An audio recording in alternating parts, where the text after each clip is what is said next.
നമസ്കാരം, പ്രവാസി മലയാളിയിലേക്ക് സ്വാഗതം. കഴിഞ്ഞ ദിവസം അൽഹസയിലുണ്ടായ തീപിടുത്തത്തിൽ മരിച്ചത് 5 ഇന്ത്യക്കാരും 3 ബംഗ്ലാദേശി സ്വദേശികളുമാണെന്ന് തിരിച്ചറിഞ്ഞു. തിരുവനന്തപുരം നെടുമങ്ങാട് അഴീക്കോട് താമസിക്കുന്ന പൂന്തുറ സ്വദേശി നിസാം എന്ന അജ്മൽ ഷാജഹാനാണ് മരിച്ച മലയാളി. മരിച്ചവരുടെ വിരലടയാളം പരിശോധിച്ചതിനെ തുടർന്നാണ് വിവരങ്ങൾ ലഭ്യമായത്. മൃതദേഹം പൂർണ്ണമായും കത്തിക്കരിഞ്ഞ് 2 പേരുടെയും വിവരങ്ങൾ തിരിച്ചറിയാൻ സാധിച്ചിട്ടില്ല. സൗദി അൽഹസയിലെ ഹഫൂഫ് സനയ്യ മേഖലയിലെ വർക്ക്ഷോപ്പിലുണ്ടായ തീപിടുത്തത്തിൽ 10 പേർ മരിച്ചു. മരിച്ചവരിൽ 8 പേരെ തിരിച്ചറിഞ്ഞു. 5 ഇന്ത്യക്കാരെയും 3 ബംഗ്ലാദേശികളെയുമാണ് തിരിച്ചറിഞ്ഞത്.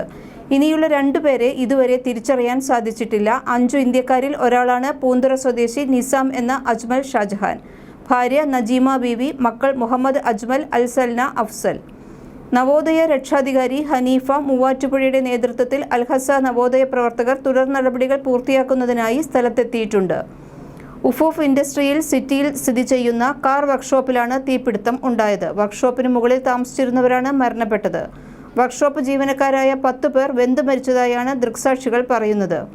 വെള്ളിയാഴ്ച അവധിയായതിനാൽ പുലർച്ചെ വരെ ജോലി ചെയ്തു വന്ന് ഷോപ്പിനോട് ചേർന്ന വിശ്രമ കേന്ദ്രത്തിൽ ഉറങ്ങിയവരാണ് അപകടത്തിൽപ്പെട്ടത്. 10ഓളം അഗ്നിശമന സേനാ യൂണിറ്റുകൾ എത്തിയാണ് തീ നിയന്ത്രണ വിധേയമാക്കിയത്. മൃതദേഹങ്ങൾ അൽഹസ സെൻട്രൽ ആശുപത്രി മോർച്ചറിയിലേക്ക് മാറ്റിയിട്ടുണ്ട്. സ്ക്രാപ്പുകൾ കൂട്ടിയിരുന്നിടത്തു നിന്ന് തീ പടർന്നതാണോ എന്ന് സംശയിക്കുന്നു. തീപിടുത്തം ഉണ്ടാകാനുള്ള കാരണം സംബന്ധിച്ച് കൂടുതൽ അന്വേഷണം നടന്നുവരികയാണെന്ന് അന്വേഷണ ഉദ്യോഗസ്ഥർ അറിയിച്ചു.